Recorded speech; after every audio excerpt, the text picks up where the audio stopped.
Dear students, देखो हम तुम लोगों से सेल के टर्मिनल विभवांतर विद्युत वाहक बल में रिलेशनशिप पर चर्चा किए थे। वहाँ डेरिवेशन में एक मुझसे थोड़ी सी गलती हो गई थी, उस गलती पर पहले हम बात करते हैं। देखो कहीं का डेरिवेशन सब कुछ हम सही समझाए थे, नोट में थोड़ी सी गलती हो गई थी, उसके लिए सॉरी। देखो e i t is equal to v i t और plus i square small r into t था। यही थोड़ी सी हमसे गलती हो गई थी, इसको हम पढ़ाए सही थे, नोट में गलत कर दिए थे, तो उसके लिए सॉरी। देखो यहाँ पर e i t is equal to, देखो यहाँ हम आई टी कामन लिए थे, तो जब आई टी कामन लेंगे तो यहाँ देखो वी बचेगा और यहाँ से तो आई स्क्वायर है तो आई बचेगा और स्मॉल आर, और यहाँ हम आई स्क्वायर लिख दिए थे। केवल यही इतनी गलती हो गई थी, तो इसको पहला काम सुधारना, यही हम आई स्क्वायर लिख दिए थे, ठीक है। तो इसको पहले तुम लोग सुधार लो। और इसके अलावा आज का हम लोगों का टॉपिक है सेलों का समायोजन। ध्यान देना स्टूडेंट्स, आज हम लोग चर्चा करेंगे वो जैसा कि तुम लोगों से हम कल ही बता दिए थे। आज इसके अलावा ये जो थोड़ी सी गलती हुई उस पर हमने चर्चा किया। उसके अलावा आज हम तुम लोगों को पढ़ाएंगे सेलों का समायोजन। तो यहाँ पर ध्यान दो, क्लास 10th में पढ़े थे प्रतिरोधों का समायोजन। ध्यान देना, आज हम तुम लोगों को पढ़ाएंगे सेलों का समायोजन। क्या पढ़ाएंगे? सेलों का समायोजन। तो यहाँ पर ध्यान दो, तुम लोगों को क्लास 10th में पढ़ाया गया था प्रतिरोधों का समायोजन। तो प्रतिरोधों का समायोजन दो प्रकार से पढ़ाया गया था, श्रेणी क्रम में और दूसरा था समांतर क्रम में, और तीसरा एक और क्रम को कुछ लोग बना लेते हैं, मिश्रित क्रम।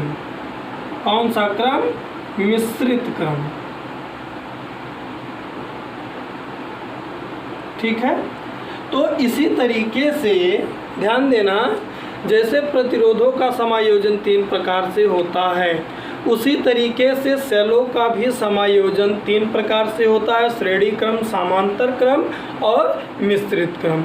तो आज जो हम लोगों को चर्चा करना है वो सेलों के समायोजन के श्रेणी क्रम वाले भाग पर। यहाँ पर ध्यान देना, आज जो हम लोग चर्चा करेंगे वो हम लोगों के चर्चा का पार्ट है श्रेणी क्रम में सेलों का समायोजन। आज जो जिस बात पर हम लोग डिस्कस करेंगे वो क्या है? श्रेणी क्रम में सेलों का समायोजन। तो अब देखते हैं आज का हेडिंग क्या है, उसको देखो। आज का हेडिंग हम लोगों का यानी कि हो गया श्रेणी क्रम में सेलों का समायोजन। श्रेणी क्रम में सेलों का समायोजन।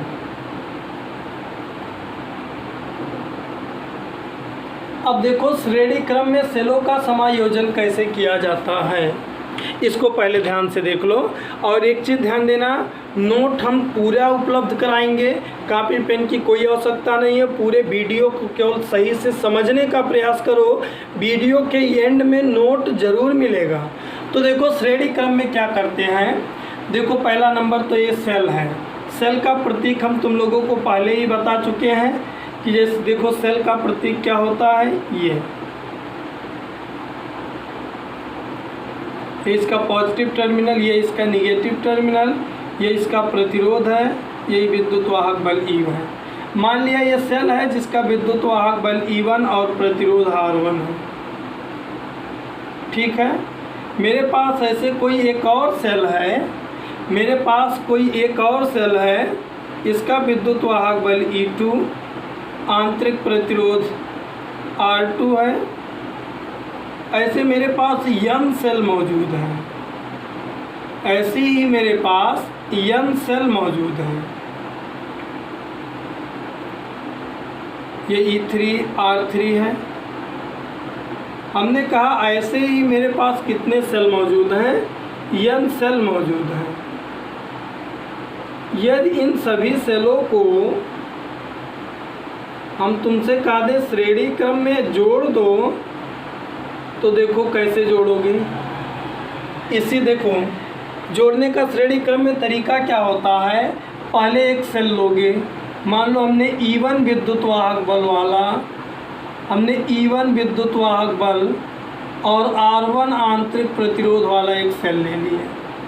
E1 विद्युत वाहक बल है, आंतरिक प्रतिरोध क्या है, ये देखो इधर इसका पॉजिटिव टर्मिनल है और इधर क्या है, निगेटिव टर्मिनल है। ठीक, अब देखो जोड़ने में करते क्या हो, प्रतिरोध पढ़ चुके हो इसलिए आसान है। बैटरी के ऋण टर्मिनल से दूसरे बैटरी के धन टर्मिनल को जोड़ दोगे, दूसरे बैटरी के क्या कर दोगे, धन टर्मिनल को जोड़ दोगे। अब फिर दूसरे बैटरी के ऋण टर्मिनल से तीसरे बैटरी के क्या कर दोगे, धन टर्मिनल को जोड़ दोगे। फिर ऐसे तीसरे बैटरी के ऋण टर्मिनल को इसी क्रम में आगे बढ़ा दोगे। तो हमने मान लिया मेरे पास कोई 3 सेल हैं या n सेल सपोज करो, मेरे पास कोई n सेल हैं जिनका विद्युत वाहक बल E1, E2 व E3 है और इनका आंतरिक प्रतिरोध R1, R2, R3 व Rn है, को हमने श्रेणी क्रम में जोड़ा।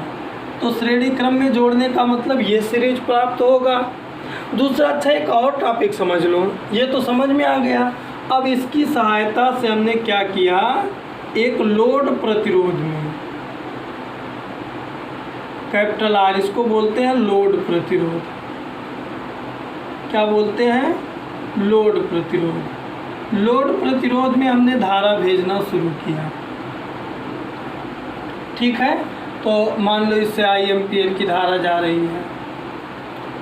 तो देखो जो हमको यहाँ इम्पॉर्टेंट जरूर टॉपिक है, तो ये तो फिगर से ही तुम लोगों को समझ में आ गया कि अगर मेरे पास n सेल मौजूद हैं जिनके विद्युत वाहक बल क्रमशः E1, E2, E3 व आंतरिक प्रतिरोध small r1, small r2, small r3 dash dash small rn हो, को श्रेणी क्रम में जोड़ना हो, को किस क्रम में जोड़ना हो, श्रेणी क्रम में जोड़ना हो, तो उसके लिए क्या करते हो, पहले सेल का ऋण टर्मिनल दूसरे के धन से, दूसरे का ऋण तीसरे के धन से, तीसरे का ऋण डैश डैश ऐसे जोड़ते हुए चले जाते हो।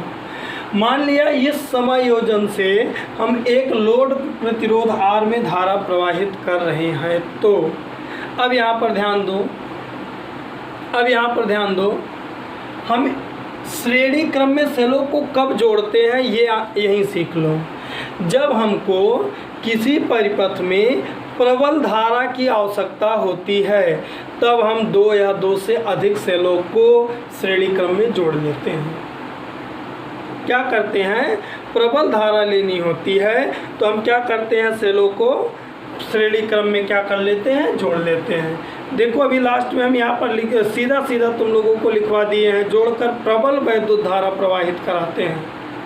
नोट में हम लिखे हैं। इसका मतलब श्रेणी क्रम में प्रतिरोधों को सेलों को तब जोड़ा जाता है जब परिपथ में प्रबल धारा प्रवाहित करनी हो। श्रेणी क्रम में जोड़ेंगे कैसे, ये मालूम हो गया। दूसरा टॉपिक ये मालूम हो गया कि श्रेणी क्रम में जोड़ते का क्यों है। श्रेणी क्रम में तब जोड़ते हैं जब परिपथ में धारा प्रबल प्रवाहित करनी हो। अब अच्छा चलो ठीक है, अब अगले टॉपिक पर, छोटे छोटे टॉपिक पर आते हैं। इन सेलों को जोड़कर एक संयुक्त सेल बनाए हैं ना, ध्यान दो, इन सेलों को जोड़कर एक संयुक्त सेल बनाए हैं ना। तो अगर इनको हम श्रेणी क्रम में जोड़े हैं, यहाँ पर ध्यान दो, अगर हम इनको श्रेणी क्रम में जोड़ें तो जो संयुक्त सेल बनेगा उसका विद्युत वाहक बल इनके विद्युत वाहक बल के योगफल के बराबर होगा।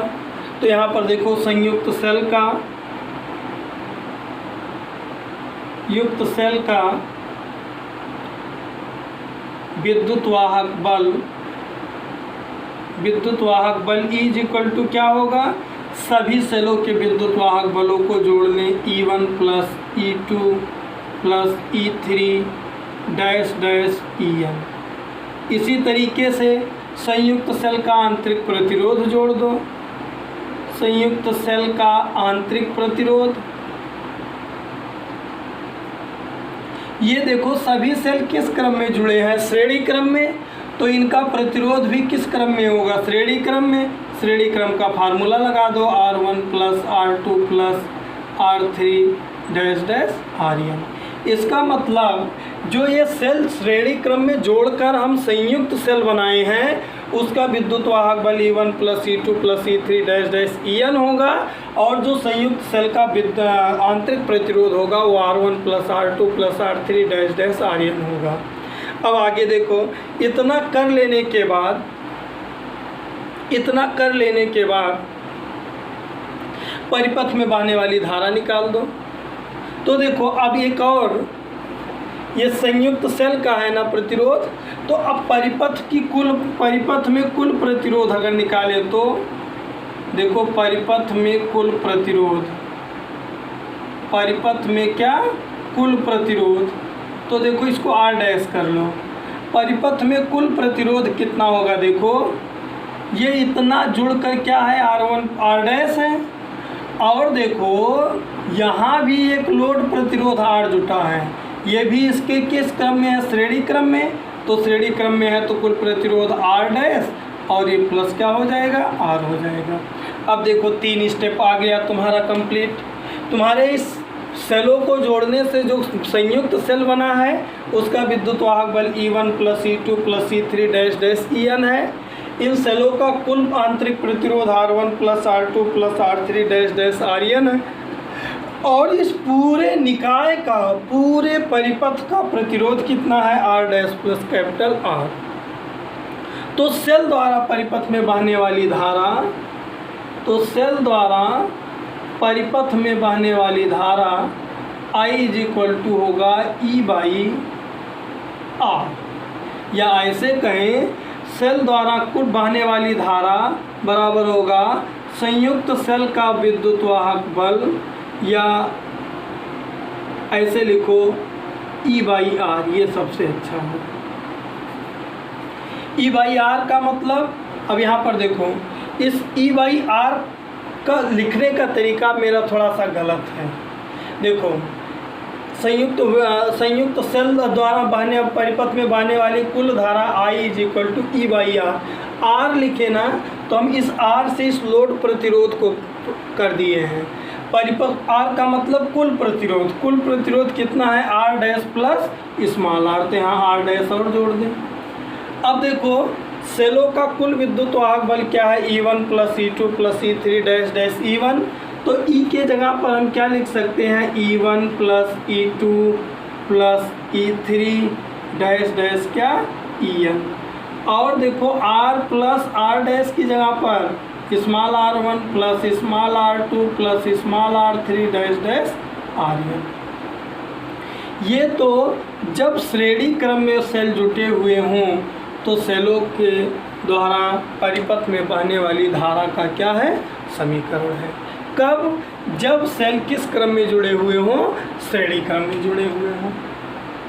अब देखो एक और टॉपिक, यदि ये सभी सेल एक जैसे हों, यदि ये सभी, और आगे बढ़ने से पहले अगर इसको एक बार हम फिर से रिपीट कर लें तो और अच्छा होगा। देखो एक बार और फिर से रिपीट कर लो ताकि पूरा सही से समझ में आ जाए। देखो सेलों का श्रेणी क्रम में समायोजन में करते क्या है, पहले सेल का ऋण टर्मिनल दूसरे सेल के धन टर्मिनल से, दूसरे का ऋण टर्मिनल तीसरे के धन टर्मिनल से, ऐसे जितने सेल मेरे पास मौजूद हैं, ध्यान देना, ऐसे जितने सेल मेरे पास मौजूद हैं उन सभी सेलों को हम जोड़ते हुए चले जाते हैं। और हाँ, श्रेणी क्रम में सेलों को जोड़ते क्यों हैं, श्रेणी क्रम में सेलों को तब जोड़ते हैं, यहाँ पर ध्यान देना, श्रेणी क्रम में सेलों को तब हम जोड़ते हैं जब हमको किसी परिपथ में तीव्र धारा या अधिक धारा प्रवाहित करनी होती है। तो यहाँ पर अब ध्यान दो, इसके डेरिवेशन को हम क्या लिख रहे हैं, माना n सेल, अब देखो माना n सेल जिनके विद्युत वाहक बल जिनके विद्युत वाहक बल E1, E2, E3 dash dash En व आंतरिक प्रतिरोध क्रमशः small r1, small r2, small r3 dash dash small rn हो, तो rn है को श्रेणी क्रम में जोड़ा गया है को किस क्रम में जोड़ा गया है? श्रेणी क्रम में जोड़ा गया है, या ऐसे लिखो को श्रेणी क्रम में जोड़कर एक लोड प्रतिरोध